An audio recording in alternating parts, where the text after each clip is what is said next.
Hi guys! Ito pala ang ating Super A na 2 wheels natin na parang Honda Beat inspired siya guys. Sobrang mura lang nito guys sa atin.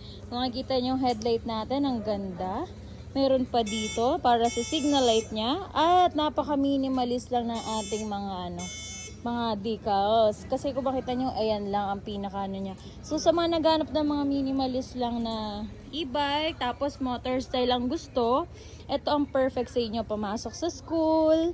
Ayan, kasi para na talaga siyang motor. So hindi nyo na kailangan to ng lisensya. Ang kailangan nyo lang po dito, naka-helmet kayo. Hindi na po kayo masisista. Basta naka-helmet po kayo. Nakaganda dito, may center stand, may side stand pa, at syempre naka-disc brake na siya. Ayan, yung kanyang brakes is naka-disc brake na, so malakas po yung preno niya. At meron pa siyang mga brakes dito, kaliwa